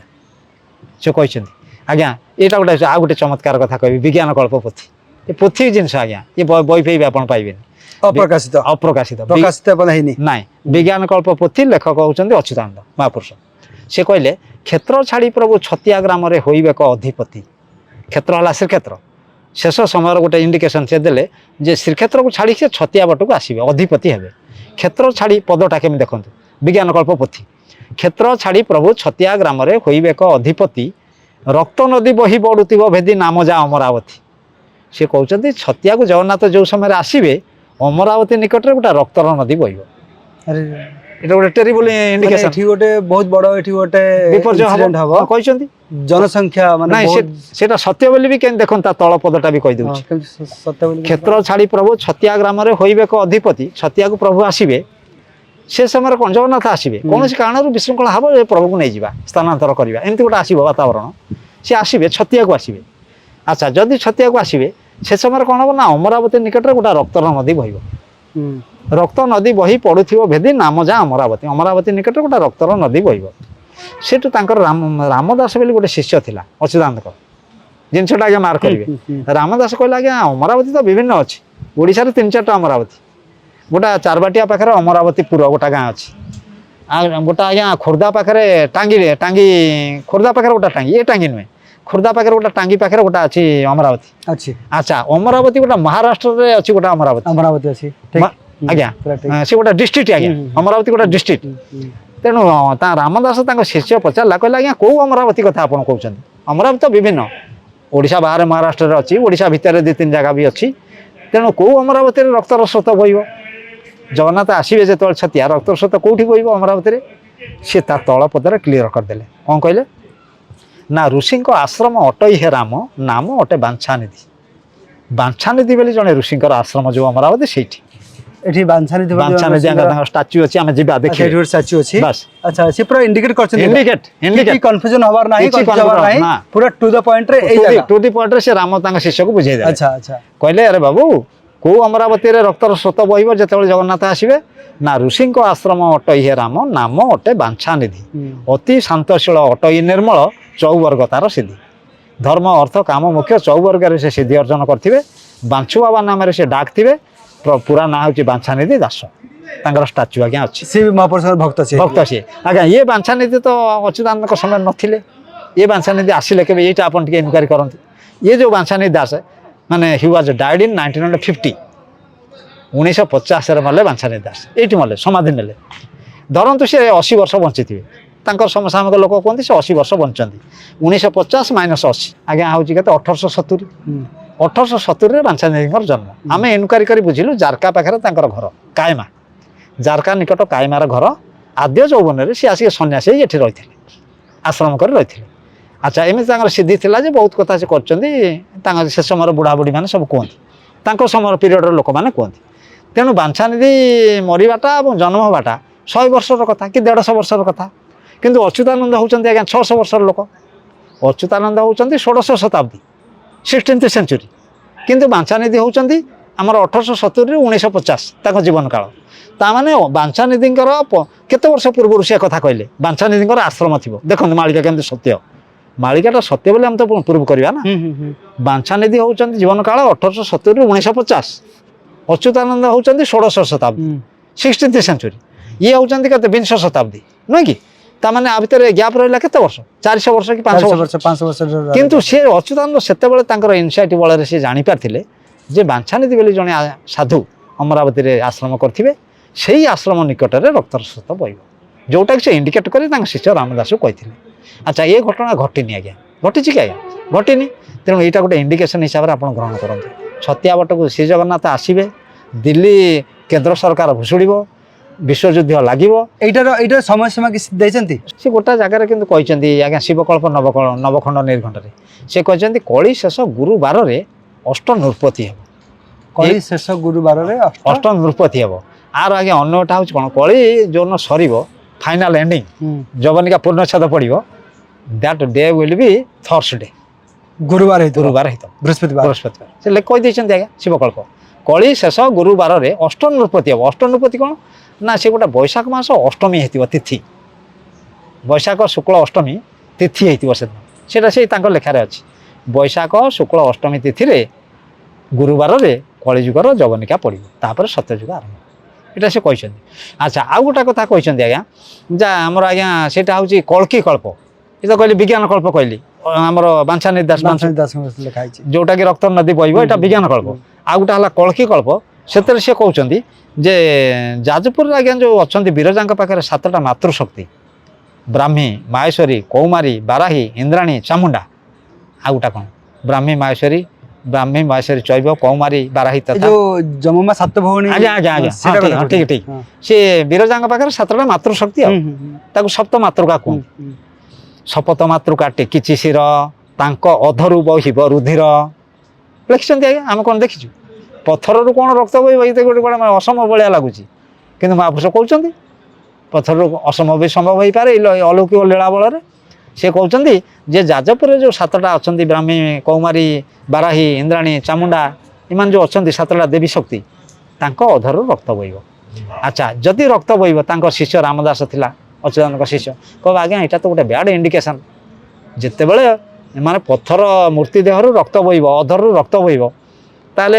ये गोटे भारी खराब सिम्पटम कौन हम ना यही संकेत जानी था राम कलंकी उदय निश्चय जान यही संकेतटा जानी था जिते बड़े सप्तमातृका ओठर रक्त बहिब सेति बेले कल्कीर लीला प्रकाश एमिति समय आसीबो एमिति समय सप्तमातृका मंदिर जो अछन सेठ रुधिर रक्त बहिब सेबे अपन हम जानि जिबा जे कि एटा होछि कल्कीर आविर्भाव समय आविर्भाव तो हेई गलेनी आविर्भाव सामने को आसीबे हां सामने को आसीबे तांको प्रभाव विस्तार करे शेष समय जुगर शेष समय अंतिम समय आज्ञा अच्छा अच्छा एई जो कथारु हम लक्ष्य करबा जे कि मालिका रे 600 वर्ष पूर्वरु जहाँ सब लिखा जाइथिला से सब अक्षर अक्षर सत आज्ञा अच्छा एमिति कौन से घटना घटी जोटा आम लक्ष्य कले देखिपर जे कि सब किसी सत अलरेडी माने अलरेडी घटी साराणी हाँ मैं सत है कि नहीं तो आज्ञा शुणु मैंने अनेक समय कौन कि आ गोटे पति कहबी आज्ञा हाँ अनेक समय आम दर्शक बंधु मैंने क्वेश्चन करछंती मालिका मिछ आम पुणी प्रूफ करबा ना मालिका आगर लेखा थिला बढ़िया प्रश्न कौन सब घटना घटी सारी हां बढ़िया प्रश्न आज्ञा और आ गोटा पोथी कहबी वाल्मीकि कल्प वाल्मीकि मो क्या पोथी जो कहछि ना एटा पूरा रेयर ग्रंथ माने बहुत रेयर ग्रंथ सब अपन नाम जानते विज्ञान कल्प कल्की कल्प शिव कल्प वाल्मीकि कल्प एबे कहछि वाल्मीकि कल्प पोथी मु आज्ञा पाई एठी आज्ञा जने महंत थिले जे बांछानी दासंकर चेला तांको ना होछन कपिल बाबा से हम तांको पा बहुत द्वारस्थ हेली वाल्मीकि कल्प पोथी थिला से मते दौड़ेले दौड़े दौड़े दौड़े लास्ट को देलेनी कोन ताकर गोटे थिला रक्षणशील मनोभाव देलेनी किंतु से पोथी गोटे आश्चर्यजनक भाव में मत गोटे बस का वृद्धा देला से हूँ सुखदेवपुर गोटे गाँ अच्छी मुझे गाँव को जाइए अन्न कम मु मुंडे रखनी पोथी पाइबा कथा मो कम से देखो ईश्वर दया बोली मुझे भाविली मुझे गोटे अन्य लोक सागर कथबार्ता हो अमरावती कपिल बाबा मत पोथी देलेनी मो मनटा दुख है एमती कथबार्ता हो जड़े बस का वृद्धा से बाटे जाऊँ सी आम कथा शुणिक रहीगला ये घटनाटा 90 मसीहा 1990 डिसेम्बर मस मोर तारीखटा मोर डायरी अच्छी सी आज्ञा से बुढ़ा वृद्धा लोकटी बयस्क लोक कि मजबूत अच्छी 70 वर्षर वृद्धा मजबूत अच्छी सी ठिया होगा मुझे गोटे लोक सागर एमती गपुची मोर जेजे हिसाब हे मुझे गपुची सागर जे वाल्मीकि कल्प पोथी मुझे पाइली गोटे अमूल्य पोथी अच्युतानंद महापुरुषर अमरावती अच्छी से बाबाजी मत देले डाकिले कहले देवे देवे बोली कहले कि देले से बुढ़ीटी से ठिया होगा से कहला तुम कौन पोथी खोज मुझे कहली मु माँ गवेषणा करुँची रिसर्च करुँची विभिन्न जगह जाऊँगी पोथी पोथी आणुची आमती कथा ना मो ससुर बहुत पोथी रखिंट सी ता तरफ कौच मुझे ससुर किए मुझे जानते कहला मो ससुर बहुत पोथी रखिंट सी मरीगले मो स्वामी भी मरीगले आम पुओ झील मैंने से आर धार धारती खटुली थुआई पोथी से पोथी की मुझे खाली पूजा करे मुझे बुढ़ी लोक मूर्ख लोक मुझे जाने मो ससुर पढ़ुले आउ मो स्वामी भी किसी जानते पढ़ुले मो पुओ झील किसी पढ़ती मु मूर्ख लोक मु भी पढ़ेनि मु केवल पूजा करे भक्ति रखी साइती जत्न आउ कौन पोथी कौच तुम कौच गवेषणा करुच देख से छाँ को अफर देला से बुढ़ी आज चाहूँ आसुना से पोथी देखा कौन ଅଛି ଆମ ଘରକୁ ଆସୁନା ସେଇ ସାଙ୍ଗେ ସାଙ୍ଗେ ସାଙ୍ଗେ ସାଙ୍ଗେ ଆଚ୍ଛା ସେଟା ଈଶ୍ୱରଙ୍କ ଆଶୀର୍ବାଦ ବୋଲି ମୁଁ ଭାବିଲି। ଘରକୁ ଗଲି ତାର ପୋଥି ଗୁଡ଼ା ସବୁ ଖେଳେଇଲି କିଛି ପୋଥି ଭାଗବତ ସେଗୁଡ଼ା ଛାଡ଼ ମାରଗୁଲି ସେ ତ ପଢ଼ା ବହି ହେଇଗଲା ସେ ତ ବାହାରିଗଲାଣି ହଁ କିଛି ପୋଥି ଖେଳେଇଲା ପରେ ନାଲି ଫିତା ବନ୍ଧା ହେଇଥିବା ଗୋଟେ ପୋଥି କାଢ଼ିଲି ସେଇଟା ହଉଛି ବାଲ୍ମୀକି କଳ୍ପ ବାଲ୍ମୀକି ଗଳ୍ପ ଯୋଉଟା ବାଲ୍ମୀକି କଳ୍ପ ଏଠି ମୋତେ ବାବାଜୀ ଦେଇନଥିଲେ ଦେଇନଥିଲେ ଏଇ ବାଞ୍ଚୁ ବାବାଙ୍କର ଶିଷ୍ୟ କପିଳ ବାବା ଇଏ ମୋତେ ଦେଇନଥିଲେ ବାଲ୍ମୀକି କଳ୍ପ ପାଇଲି ମୁଁ ବହୁତ ଆନନ୍ଦ ଆଚ୍ଛା ତାର ଅର୍ଥ ହଉଛି ମାନେ ମହାପୁରୁଷଙ୍କ ଶିଷ୍ୟମାନେ ହଁ ବିଭିନ୍ନ ଜାଗାରେ ସେମାନେ ବାଲ୍ମୀକି କଳ୍ପ ମଧ୍ୟ ହଁ ଲେଖିଛନ୍ତି ଲେଖିଛନ୍ତି ତାର ଗୋଟେ କପି ଯଦି ବାବାଙ୍କ ହଁ, ପାଖରେ ବାସ୍, ଥିଲା ବାସ୍, ବାସ୍। ତେବେ ଆଉ ଗୋଟେ କପି ହଁ ପୁଣି ମାଙ୍କ ପାଖରେ ବାହାରିଲା ସେ ଆଜ୍ଞା ହଉଥିଲା କଣ ସେତେବେଳେ ଯୋଉ ଶିଷ୍ୟମାନେ ବ୍ରାହ୍ମଣ ହଁ, ପଣ୍ଡିତ ହଁ। ଯୋଉମାନେ କରଣ ମାନେ ସେମାନେ କିଛି କିଛି ପୋଥି ନକଲ କରୁଥିଲେ ସେ ନକଲ କରୁଥିଲେ। ରୋଜଗାର ବି କରୁଥିଲେ ହଁ ଯେ ମୁଁ ଗୋଟେ ପୋଥି ଲେଖିଦେବି ମୋତେ 2-4 ଟଙ୍କା ଦବ ଏଇଆ ଆଉ କଣ ସେ ଟିକେ ଧର ଟିକେ ପାଠ ପଢି ବର୍ତ୍ତମାନ ସମୟରେ ଯେମିତି ଯୋଉ ପ୍ରେସ୍ ସବୁ ପ୍ରେସ ବାସ ବୁକ୍ ପ୍ରେସ୍ ହଁ ଖୋଲା ହେଇଛି ଧରନ୍ତୁ ମୁଁ ଜଣେ କରଣ ଲୋକ ଟିକେ ପାଠଶାଠ ପଢିଛି ପାଠ ଆପଣ ପଢିଛି। ନିରକ୍ଷର ପାଠ ପଢିନା ଲେଖନରେ କେମିତି ଲେଖାଯାଏ ମୁଁ ଜାଣିଛି ହଁ ଜାଣିଛି ହଁ। ଆପଣ ସେଠି ମୋ ପାଖକୁ ଆସିଲେ କହିଲେ ଆଜ୍ଞା ଆଉ ମୋତେ ଗୋଟେ ବାଲ୍ମୀକି କଳ୍ପ କି ଗୋଟେ ଦାଢ଼ିତା ଭକ୍ତି କି ମଥୁରା ମଙ୍ଗଳ ପୋଥି ଗୋଟେ ମୋର ଦରକାର ନା ଆଉ ଲେଖିଦେବି ଆଉ ମୋତେ 4 ଦିନ ଟାଇମ୍ ଦିଅ ସିଏ ସେଠୁ ତାଳପତ୍ର ସଂଗ୍ରହ କରିବେ ଲୁହା ଲେଖନୀରେ ଆଜ୍ଞା କାଗଜ ତ ନାହିଁ ନା ଲେଖିବେ ଲେଖି ତାକୁ ଦେବେ ପାରିଶ୍ରମିକ ବାବଦ 3-4 ଟଙ୍କା କି 5 ଟଙ୍କା ପାଇବେ ସିଏ ବି ଚଳନ୍ତି ଇଏ ବି ଚଳନ୍ତି ଇଏ ନେଲେ ପୋଥି ପଢିଲେ ସିଏ ତାଙ୍କର ଏଇଆ ଆଉ ସେ ଗୋଟେ ସମୟ ଥିଲା ଆଚ୍ଛା ତେଣୁ ସେ ଯୋଉ ବାଲ୍ମୀକି କଳ୍ପ ଗୋଟେ ପୋଥିର ଲାଇଫ କେତେ ବର୍ଷ ପୋଥିଟା ଆଜ୍ଞା ବହିଠାରୁ ଅଧିକ ଲଂଜିଭିଟି ଲଂଜିଭିଟି ମାନେ ଯଦି ଆମେ ତାକୁ ଯଦି ସାଇତିକି ରଖିପାରିବା ହଁ। ତେବେ ଏଟା 500-1000 ବର୍ଷ ହଁ, ପର୍ଯ୍ୟନ୍ତ 1000 ରହିପାରିବ ହଁ, 1000 ବର୍ଷ ହଁ, ପର୍ଯ୍ୟନ୍ତ ରହିବ। ରହିପାରିବ କାହିଁକି ମ୍ୟୁଜିୟମରେ ପୁରା ଅଛି ବି ନାଇଁ କି ହଁ ଆଚ୍ଛା ତା ଦେହରେ ତାର ଆଜ୍ଞା ଟିକେ ତମେ କାମ କରାଯାଏ ତା ଦେହରେ ପୋଇ ପତ୍ର ଘଷାଯାଏ ପୋଇ ପତ୍ର ଗନ୍ଧକ ଦିଆଯାଏ ଉଇଫି ଲାଗିବେ ତାକୁ ଯତ୍ନରେ ରଖାଯାଏ ନହେଲେ ସେ ରହିବନି କିନ୍ତୁ ବହିଠାରୁ ତାର ଲଂଜିଭିଟି ପରମାୟୁ ବେଶୀ ବହୁତ ବେଶୀ ବହୁତ ବେଶୀ ବହିଟା 200 ବର୍ଷରେ ରହିବ କିନ୍ତୁ ସେ 500 ବର୍ଷ ସେଟା 500 ଅଧିକା ରହିବ 1000 ବର୍ଷ ରହିବ ଠିକ କଥା ଆଜ୍ଞା ସେ ଯୋଉ ବାଲ୍ମୀକି ବାଲ୍ମୀକି କଳ୍ପ କଳ୍ପ ସେଇଗୁଟା କହିବି ଆମେ ସାରିବା ବେଶୀ ଲମ୍ବେଇବାନି ବାଲ୍ମୀକି କଳ୍ପ ପୋଥିର ଲେଖକ ହଉଛନ୍ତି ଆଜ୍ଞା ଅଚ୍ୟୁତାନନ୍ଦ ତାଙ୍କର ପ୍ରିୟ ଶିଷ୍ୟ ରାମକୁ ବସେଇକିରି ରାମ ଦିନେ କହିଲା ତାଙ୍କର ପଟ ଶିଷ୍ୟ ରାମଚନ୍ଦ୍ର ଯେ ପ୍ରଶ୍ନ ପଚାରୁଥିଲେ ଆଉ ଲେଖୁଥିଲେ ଯେ ଭରତ ହଁ ଭରତ ଆଉ ଏଇଆ ଜଣେ ତ? ହଁ ଭରତ ମୁକୁନ୍ଦ ଆହୁରି ଥିଲେ ମୁକୁନ୍ଦ, ହଁ। ଏମିତି ଅନେକ ଶିଷ୍ୟ ଥିଲେ ହଉ ସେ ଯାଉ ରାମ ହଉଛନ୍ତି ପଟ ଶିଷ୍ୟ ରାମ କହିଲା ଆଚ୍ଛା ଗୋସାଇଁ ଆପଣ ଅତୀତରେ କ'ଣ ଥିଲେ ଭବିଷ୍ୟତରେ କ'ଣ ହେବେ ଏ ବିଷୟରେ ମୋତେ କୁହନ୍ତୁ ଆଚ୍ଛା ସେଇଠୁ ସେ କହିଲେ ସତ୍ୟ ଯୁଗରେ ବ୍ରାହ୍ମଣର ଘରେ କୃପାଜଳ ନାମ ହେଲା ମୋରେ ସତ୍ୟ ଯୁଗରେ ମୁଁ ଜନ୍ମ ହୋଇଥିଲି ମୋ ନାଁ ଥିଲା କୃପାଜଳ ମୁଁ ବ୍ରାହ୍ମଣ ଘରେ ଜନ୍ମ ହୋଇଥିଲି ରାମ ଅବତାର ତ୍ରେତୟା ଯୁଗେ ପୁରନ୍ଦର ନଳ ହୋଇଲି ଭାଗି ତ୍ରେତୟା ଯୁଗ ସତ୍ୟ ଯୁଗ ପରେ ଆସିଲା ସେତେବେଳେ ମୁଁ ନଳ ହେଲି ନଳ ଆଜ୍ଞା ସେତୁବନ୍ଧ ସମୟରେ ରାମକୁ ସାହାଯ୍ୟ କରିଥିଲା ସେତୁବନ୍ଧ ବାନ୍ଧିବାରେ ନଳ ସେ ଗୋଟେ ଇଞ୍ଜିନିୟର ତତ୍କାଳୀନ ଇଞ୍ଜିନିୟର ସେ ଗୋଟେ ବିଦ୍ୟା ଏମିତି ସାଧିଥିଲା ପଥରକୁ ଛୁଇଁଦେଲେ ସେ ବେଲୁନ ଭଳିଆ ଭାସିବ ରାମକୁ ସେ ସାହାଯ୍ୟ କରିଥିଲା ସେତୁବନ୍ଧ ବାନ୍ଧିକିରି ରାମ ଯିବେ ନା କୋଉଠିକି ଲଙ୍କାକୁ ଯିବେ ରାବଣକୁ ମାରିବେ ଫାଇଟିଂ ହବ ହଁ ତେଣୁ ଇଏ ନଳ ଇଏ ଅଚ୍ୟୁତାନନ୍ଦ କହୁଛନ୍ତି ମୁଁ ତ୍ରେତୟା ଯୁଗରେ ନଳ ଥିଲି ସେତୁବନ୍ଧ ବାନ୍ଧିବାରେ ମୁଁ ରାମକୁ ସାହାଯ୍ୟ କରିଥିଲି ତାପରେ ଦ୍ୱାପରରେ ସୁଦାମ ନାମ ମୋର ଦ୍ୱାପର ଯୁଗରେ ମୋ ନାଁ ହେଲା ସୁଦାମ ସତ୍ୟ ଯୁଗରେ ହେଲା କୃପାଜଳ ତ୍ରେତୟାରେ ହେଲା ନଳ ଦ୍ୱାପରରେ ହେଲା ସୁଦାମ କଳିରେ ଅଚ୍ୟୁତ ନାମ କଳିରେ ମୁଁ ଅଚ୍ୟୁତାନନ୍ଦ ହିସାବରେ ଜନ୍ମ ହେଲି ହଉ ସେଠୁ ରାମ ଭାରି ଇଣ୍ଟେଲିଜେଣ୍ଟ ତାଙ୍କ ଶିଷ୍ୟ କହିଲା ଆଚ୍ଛା ଆଜି ତ ଅତୀତ କଥା କହିଗଲ ଆଗକୁ କେଉଁଠି କ'ଣ ଜନ୍ମ ହେବ କୁହ ଇଏ ତ ଅତୀତ କଥା କହିଲ ସତ୍ୟ ଯୁଗରେ କେଉଁଠି ତ୍ରେତୟାରେ କେଉଁଠି ଦ୍ୱାପରରେ କେଉଁଠି ଏବେ କଳି ଯୁଗରେ ହେଇଛ ଅଚ୍ୟୁତାନନ୍ଦ ଅଚ୍ୟୁତ ରୂପରେ ଜନ୍ମ ହେଇଛ ତାହେଲେ କୁହ ନେକ୍ସଟ ଜୀବନରେ ତୁମେ କ'ଣ ହେବ ପରବର୍ତ୍ତୀ ସମୟରେ କ'ଣ ହେବ ବାଲ୍ମୀକି କଳ୍ପ ପୋଥି ସେ କହିଥିଲେ ମୁଁ ବଳଦେବ ଶାଖା ଜ୍ୟୋତି କମାର କୂଳେ ଉତ୍ତପତି ମୁଁ ବଳଦେବଙ୍କର ଅଂଶ ନେଇ ଜନ୍ମ ହେବି ବଳଦେବ ଜଗନ୍ନାଥଙ୍କର ବଡ଼ ଭାଇ ଯେଉଁ ବଳଦେବ ତାଙ୍କର ଅଂଶରୁ ମୁଁ ଜନ୍ମ ହେବି ଅଂଶକୁ ନେଇ ଜନ୍ମ ହେବି ମୋ ନାମ ହେବ ହାଡ଼ିଦାସ ଛତିଆ କରିଥିବି ବାସ ମୁଁ କମାର ଘରେ ଜନ୍ମ ହେବି ମୁଁ ଚମ୍ପାପୁରରେ ଜନ୍ମ ହେବି ଏ କଥା କହିଦେଲେ ବାଲ୍ମୀକି କଳ୍ପ ପୋଥିରେ ମୁଁ ଚମ୍ପାପୁର ଗାଁରେ ଜନ୍ମ ହେବି ହେଉଛନ୍ତି ଅଚ୍ୟୁତାନନ୍ଦଙ୍କର ଗୋଟିଏ ଜନ୍ମ ନାଇଁ କି ହଁ ତେଣୁ ଦେଖନ୍ତୁ ଆପଣ ଯେଉଁ କହୁଛନ୍ତି ମାଳିକାର ସତ୍ୟ କେମିତି ସିଏ କହିଥିଲେ 500-600 ବର୍ଷ ତଳେ ଆମେ ଦେଖିଲୁ 250 ବର୍ଷ ତଳେ ସତ୍ୟ ହେଲା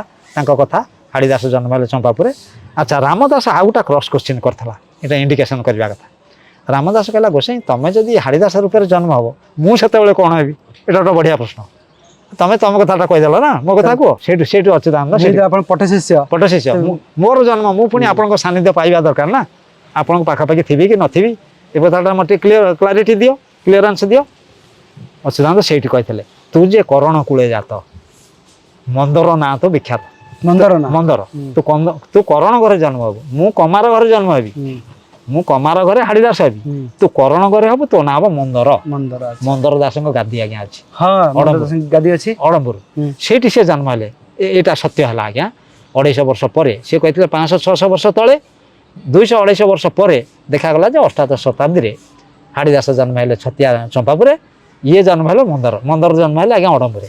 ତାଙ୍କ ଭିତରେ ଆଜ୍ଞା ଗୁରୁ ଶିଷ୍ୟର ସମ୍ପର୍କ ବି ଥିଲା। ଏଇଟା ଗୋଟେ ସତ୍ୟ, ମାଳିକାର ସତ୍ୟତା। ବିଭିନ୍ନ କଥା ଅଛି।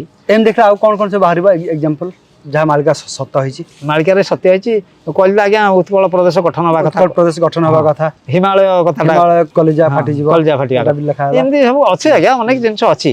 ତା ପାଇଁ ଦୀର୍ଘ ସମୟ ଗୋଟେ ଆଉ ଗୋଟେ ଆପଣ କହିଲେ ଯେ କି ଏମିତି ସମୟ ଆସିବ ଯେ କି ଦିଲ୍ଲୀ ସମ୍ରାଟକୁ ମହା ବିପଦ ପଡ଼ିବ, ଛାଡ଼ି ପଳାଇବ କେଣେ ବୁଦ୍ଧି ନ ଦିଶିବ, ତାକୁ ବୁଦ୍ଧି ଦେଖାହବନି, ମାନେ ସେ ସ୍ଥିର ନିରୁପାୟ ହେଇଯିବ, ମାନେ ନ ଯୋଉ ନ ତସ୍ତଉ ଯେମିତି ଅବସ୍ଥା, କିଛି ମୁଁ କରିପାରିବିନି, କିଂ କର୍ତ୍ତବ୍ୟ ବିମୂଢ଼। ତେଣୁ ସେଇ ଅବସ୍ଥାରେ ସେ ସିଂହାସନ ପ୍ରତ୍ୟାକାର ପଳେଇବ, ତାର ଆଣ୍ଟ ରହିବନି, ତାର ଆତ୍ମଗର୍ବ, ସେ ଯେଉଁ ନିଜ ଉପରେ ଭରସା କରି କହୁଛି ଦାତା ଆପଣ ସାମର୍ଥ୍ୟ, ସେଗୁଡ଼ା ସବୁ ଲୋପ ପାଇଯିବ, ସେ ଅବସ୍ଥା ଲୋପ କରେଇଦେବ। ସେଇଟା ଭଗବାନଙ୍କ ଲୀଳାରେ ଆଜ୍ଞା ହବ, ଭଗବାନଙ୍କର ଅଶେଷ ଲୀଳା। ଏଇଟା ମୋଦିଙ୍କ କଥା ଲେଖା ହେଇଛି ନା ଆଉ କାହା କଥା? କିନ୍ତୁ ଏହା ସତ୍ୟ, ମୋଦିଙ୍କ ନାଁ ଆସୁନି କି ଆମେ କୌଣସି ଜାଗାରେ ପାଇନୁ। ମୋ ପୋଥିରେ ନରେନ୍ଦ୍ର ନାଁ ପାଇଛନ୍ତି କି? ନରେନ୍ଦ୍ର ନାଁ ପାଇଛୁ। ନରେନ୍ଦ୍ର ପାଇଛନ୍ତି କୋଉଥିରେ? ହଁ ଅଛି ଆଜ୍ଞା, ସେ 64 ପଟଳ 64 ପୃଷ୍ଠା। ହଁ ହଁ ହଁ ହଁ, ଆପଣ ଜାଣିଛନ୍ତି କିଛି କିଛି, ଆପଣଙ୍କର ନହେଲେ ମୋତେ ପଚାରି ପାରନ୍ତେନି। ସେ ନରେନ୍ଦ୍ର ନାଁ ଅଛି, ମୋଦି ଫୋଦି ନାଁ ନାହିଁ। ତେବେ ଆମେ ଅନୁଭବ କରୁଛୁ ଏଡ଼େ ବଡ଼ ଭାରତ ବର୍ତ୍ତମାନ ଯେମିତି ବିପର୍ଯ୍ୟସ୍ତ ଅବସ୍ଥାରେ ଅଛି, ସେହି ଏକମାତ୍ର ଯୋଗ୍ୟ ଲୋକ। ଦେଖନ୍ତୁ ରାମ ମନ୍ଦିରଟା କରେଇ ଦେଲେ, ଏତେ ବର୍ଷ ହେଲା ପେଣ୍ଡିଂ ପଡିଥିଲା, ପାକିସ୍ତାନକୁ ନାଲି ଆଖି ଦେଖି ହଟେଇ ଦେଲେ। ଏଇଟା ନେହେରୁ କରିଥାନ୍ତା ନା ନା ନା, ରାଜୀବ ଗାନ୍ଧୀ କରିଥାନ୍ତା? ଅନ୍ୟ କୌଣସି ହେଇଥିଲେ ସେ ଖାଲି କହିବେ ଆମେ ଏକ ଘଟଣା ନିନ୍ଦା କରୁଛୁ, ନିନ୍ଦା କରୁଛୁ କହିବେ, ଜବାବ ତ ଦିଅ, ଜବାବ ଦିଅ। କିନ୍ତୁ ଏ ଏକମାତ୍ର ସାମର୍ଥ୍ୟବାନ ଲୋକ ନିଜେ ସମର୍ଥ ପ୍ରମାଣ କଲା। ତେଣୁ ଆମେ ଅନୁଭବ କରୁଛୁ ଇଏ ବି ଗୋଟେ ଈଶ୍ୱରୀୟ ଶକ୍ତିର ପ୍ରତୀକ। ସିଏ ଆସିଛି ଭାରତବର୍ଷ, କିନ୍ତୁ ଶେଷ ମୁହୂର୍ତ୍ତରେ ଏ ଈଶ୍ୱର ଶକ୍ତି ବି ରହିବ। ଓଡ଼ିଶା ସହିତ କିଛି ଲିଙ୍କ ଅଛି ମୋଦିଙ୍କର? ଓଡ଼ିଶା ସହିତ ପ୍ରମାଣ ପାଇଛନ୍ତି? ନାଇଁ, ସେମିତି କିଛି ଯାଜପୁରରେ ସେ ରହିବେ ଲାଷ୍ଟ ସମୟରେ, ସେମିତି କିଛି ଆମେ ପାଇନୁ। ନାହିଁ? ଆଚ୍ଛା, ଯୋଉଟା ପାଇଛୁ ଆମେ କହିବେ ନା। ହଁ ହଁ, ଆପଣ ତ ଜଣେ ମହାନ ଗବେଷକ, ଦୀର୍ଘ 45 ବର୍ଷର ଆପଣଙ୍କର ଗବେଷଣା ଏ ପର୍ଯ୍ୟନ୍ତ ଜାରି ରହିଛି। ଯେତେ ଧନ୍ୟବାଦ ଦେଲେ ସତରେ ବହୁତ କମ୍। ଆଉ ଆପଣ ପୁଣି ଆପଣଙ୍କର କ୍ୟାରିୟରର ଗଭର୍ଣ୍ଣମେଣ୍ଟ ଜବ୍କୁ ଛାଡ଼ିକି ମଧ୍ୟ ଆପଣ ଏସବୁରେ ଲାଗିଛନ୍ତି, ବହୁତ ବଢ଼ିଆ। ଗୋଟେ କଥା ମୋତେ କୁହନ୍ତୁ, ଯୋଉଟା ମାଳିକାରେ ଲେଖା ଅଛି ରୁଷିଆ ଜଗନ୍ନାଥଙ୍କୁ ଚୋରି କରି ନେଇଯାଉଥିବ, ପାତି ଇଞ୍ଜିନ ଅଛି ଆମର ଶିଆଲଦାରେ, ସେଇ ଇଞ୍ଜିନ ମାଧ୍ୟମରେ ରୁଷିଆ ନେଇକି ଯାଉଥିବ, ଇଞ୍ଜିନ ଅଟକିବ ବରୀ ଷ୍ଟେସନ ଏ ପାଖରେ ଅଛି, ବରୀ ଷ୍ଟେସନରେ। ତାପରେ ଝାଡ଼େଶ୍ୱର କଡ଼େଇ ଯୋଉ ମହାଦେବ ମନ୍ଦିର ଅଛି, ଜଗନ୍ନାଥ ପୁଣି ସେଠିକି ଆସିବେ, 1.5 ଦିନର ନୀତିକାନ୍ତି ହେବ। ତାପରେ ଯିବେ ଛତିଆ, 7 ଦିନ ପାଇଁ ଛତିଆ ଶ୍ରୀକ୍ଷେତ୍ର ପାଲଟିବ। ବର୍ଷଣା ଠାରୁ ଛତିଆ 1 କୋଟି ଭକ୍ତଙ୍କର ସମାବେଶ। ବଢିଆ ବଢିଆ ଜିନିଷଟା କହିଲେ ଆପଣ ଆଜ୍ଞା। ହଁ, ସେ ଯୋଉ ଛତିଆ ବଟ କଥା କହିନାହାନ୍ତି, ସେ ବଟ ନା ଆଜ୍ଞା ମେନସନ ନାହିଁ, ଛତିଆ ଗ୍ରାମ ସେ କହୁଛନ୍ତି। ଆଚ୍ଛା, ଛତିଆ ବଟ କଥା ମେନସନ ନାହିଁ? ନାଇଁ, ବଟ କଥା ମାଳିକାରେ ୟୁଜ ନାହିଁ, ସବୁ ବଟ କଥା କୌଣସି ଉଲ୍ଲେଖ ନାହିଁ। ଏଇଟା ଆପଣ ପୋଥି କଥା ଆପଣ କହୁଛନ୍ତି? ପୋଥି ଅଛି ଖାଲି ଛତିଆ, ଛତିଆ ଗ୍ରାମ, ଛତିଆ ଗ୍ରାମ। ତେଣୁ ହେଇପାରେ ସିଏ ହେଇପାରେ, ଛତିଆ ଗାଁ କହିଲେ ଇଏ ବି ହେଇପାରେ, ତାର ଲୋକେସନ କେବଳ ଏନ୍ଏଚଟା ତାକୁ ଡିଭାଇଡ କରେ। ଛତିଆ ଗାଁ ବୋଲେ ମାନେ ଯୋଉ ରାଡିୟସଟା ଅଛି ଛତିଆର, ତା ଭିତରେ କୋଟ ନା କୋଟ କହିବା କଥା। ଛତିଆ ମନ୍ଦିର ବି ହେଇପାରେ, ଛତିଆ ମନ୍ଦିର ବି ହେଇପାରେ। ଆଚ୍ଛା, କିନ୍ତୁ ଛତିଆ ବଟର ନାଁ ଉଲ୍ଲେଖ ନାହିଁ। ସେ କହିଛନ୍ତି ଛତିଆ ଗ୍ରାମ। ହି ୟୁଜେସ୍ ଦି ୱାର୍ଡ ଗ୍ରାମ, ନଟ ବଟ। ବଟ ନୁହେଁ ନା। ଭଲ, ଆପଣ ଏଠି ଗୋଟେ କ୍ଲାରିଟି ଆପଣ ଦେଲେ। ଆଚ୍ଛା, ତେବେ ଏ ଘଟଣା କିନ୍ତୁ ଘଟିବ? ଜଗନ୍ନାଥ ଆସିବା ସତ୍ୟ, ଅମରାବତୀରେ ସେ ସମୟ ରକ୍ତର ନଈ ବହିବ, ଏଇଟା ଗୋଟେ ଇଣ୍ଡିକେସନ। ଆଉ ସପ୍ତମାତୃକାଙ୍କ ଓଠରୁ ରକ୍ତ ବହିବ, ଅଧରରୁ ବହିବ। ତାମାନେ ସେ ସମୟରେ ଗୋଟିଏ, ତାପରେ ସପ୍ତମାତୃକା ଯୋଉ ଯାଜପୁର ଯୋଉ ତାଙ୍କ ଅଧରରୁ ରକ୍ତ ବହିବ। ଆଉ ସବୁ ବିଭିନ୍ନ କହିଛନ୍ତି ବିଡ଼ାନାସୀ ଆଜ୍ଞା, ବିଡ଼ାନାସୀ ସେ ମହାନଦୀ କୂଳେ କୂଳେ ସେଠି ସାଧୁସନ୍ଥ ମାନେ ରହିଥିବେ କିଛି ସେ ସମୟରେ, ତାଙ୍କର ବାସସ୍ଥାନ ହେଇଥିବ। ସେ ପଦଗୁଡ଼ା ଆଜ୍ଞା ହଠାତ୍ ସ୍ମରଣ ଆସିବନି, ଶିବକଳ୍ପରେ ଅଛି ଯେ କଳ୍କି ଉଦୟ ହେଲା ବେଳେ ସେ ମୋର ଭକ୍ତମାନେ, ଭଗବାନ କହୁଛନ୍ତି, ଜଗନ୍ନାଥ କହୁଛନ୍ତି ମୋର ଭକ୍ତମାନେ ସେ ସମୟରେ ବିଡ଼ାନାସୀ ଅଞ୍ଚଳରେ ମହାନଦୀ କୂଳେ କୂଳେ କିଛି ରହିଥିବେ, ମହାନଦୀ କୂଳେ କୂଳେ କିଛି ରହିଥିବେ। ଆଚ୍ଛା, ସେମାନଙ୍କର ବି ବିଶେଷ କାମ ଅଛି ସେ ସମୟରେ? ଆଜ୍ଞା, ନିଶ୍ଚିତ, ନହେଲେ ସେ କଥା କାହିଁ ଉଠିଲା? ଆଜ୍ଞା। ଆଚ୍ଛା ଆଚ୍ଛା, ତେବେ ବର୍ତ୍ତମାନ ଯୋଉ ସାମ୍ପ୍ରତିକ ସ୍ଥିତି, କାରଣ ଆମେ ବି ଦେଖୁଛେ ମାଳିକା ଗୋଟିଏ ପରେ ଗୋଟିଏ ସତ ହଉଛି। ମାଳିକାରେ ଲେଖା ଥିଲା ମିନସନୀ ଯୁଗ ସମୟରେ ଦେଶ ବିଦେଶ ଭିତରେ ଫାଇଟିଂ ଲାଗିଯିବ ବା ଯୁଦ୍ଧ ଲାଗିଯିବ। ବର୍ତ୍ତମାନ ଆମେ ଦେଖିଲେ ଭାରତ ପାକିସ୍ତାନ ଭିତରେ ଏଇ ଗୋଟେ ଅପ୍ରୀତିକର ପରିସ୍ଥିତି ବା ଯୁଦ୍ଧର ବାତାବରଣ ସୃଷ୍ଟି ହେଲା। ତାପରେ ଆଉ ଗୋଟେ କଥା କୁହନ୍ତୁ ଯେ କି ଓଡ଼ିଶା ପ୍ରତି କିଛି ବିପଦ ରହିଛି କି? ଓଡ଼ିଶା ପ୍ରତି ବିପଦ କ'ଣ ରହିଛି? ବିପଦ ଆଜ୍ଞା, ଆମର ତ ଓଡ଼ିଶା ପ୍ରତି ଅତୀତରେ ବହୁତ ବିପଦ ହେଇଛି। କଳାପାହାଡ଼ ଜଗନ୍ନାଥଙ୍କୁ ନେଇକରି ବି ନିଆଁ ଲଗେଇଛି, ଅଗ୍ନି ସଂଯୋଗ କରିଛି।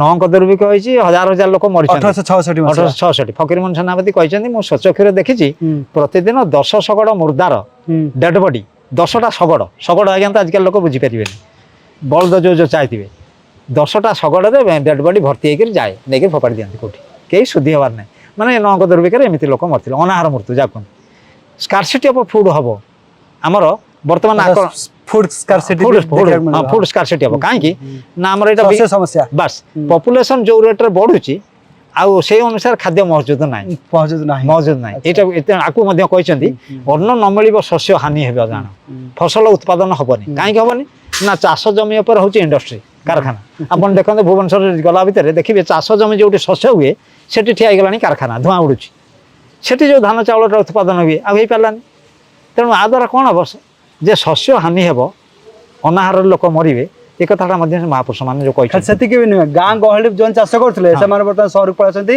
ସେ ଯୋଉ ଆପଣ ଯୋଉ କହିଲେ ଫ୍ୟାକ୍ଟ୍ରିରେ ଚାକିରି କରିବାକୁ ତେଣୁ ଚାଷ ଉପରେ ଚାଷ ହେଲାନି ନାଇଁ ତେଣୁ ଆମର ଭାରତ ହଉଛି କୃଷିର ଦେଶ ଋଷିର ଦେଶ এটা মনে রখন্তু ভারত হচ্ছে কৃষির দেশ ঋষির দেশ আর মেন বেসটা হচ্ছে এগ্রিকলচর মেরুদণ্ড হচ্ছে আর কৃষি ঋষি ঋষি মানে স্পিরিচুয়াল থট আধ্যাত্মিকতা আর কৃষি এগ্রিকলচর আচ্ছা দেখো এ দুইটা তো আমি দূরেই গলেনি কোন আমি তো কৃষি করুনা বাবু বাবুয়ান সাজিকে যাই কার পরর গোলাম করিয়া 500 টাকার ভাল পাউছে কিন্তু নিজ জমিরে নিজ স্বাভিমান সহিত বঞ্চিবা নিজ জমিরে ফসল উগাইকি আমি খাইবা সেটা হোনি গলা স্পিরিচুয়াল তো সহজে নাই আগে হরিয়াট হଉଛି অষ্টপ্রহরী হଉଛି কিন্তু প্রকৃত আধ্যাত্মিকতার মৃত্যু হয়ে গলানি চাকাচক বাহে চাকাচক ଆଉ ଆଧ୍ୟାତ୍ମିକତାର ସ୍ଫୁରଣ ନାହିଁ ଠିକ କଥା ଏମିତି ଆଜ୍ଞା ହଉଛି ତେଣୁ ଯୋଉ ଦିଟା ଜିନିଷ ଆମର ବେଶ ଥିଲା ଋଷିର ଦେଶ କୃଷିର ଦେଶ ସେ ଦିଟା ଜିନିଷକୁ ଆମେ ହରେଇଲୁଣି ତେଣୁ ଗୋଟା ମହାପୁରୁଷ ମାନେ କହୁଛନ୍ତି ଯେ ସ୍କାର୍ସିଟି ଅଫ୍ ଫୁଡ୍ ସ୍କାର୍ସିଟିଟା ମଷ୍ଟ ଖାଦ୍ୟ ସମସ୍ୟା ଅନ୍ନ ନ ମିଳିବ ଶସ୍ୟ ହାନି ହେବ ଅନ୍ନ ନ ମିଳିବ ନାଇଁ ନାଇଁ ଏଇ ଯୋଉ ଖାଦ୍ୟ ସମସ୍ୟା ଆପଣ କହୁଛନ୍ତି ଅନ୍ନ ନ ମିଳିବ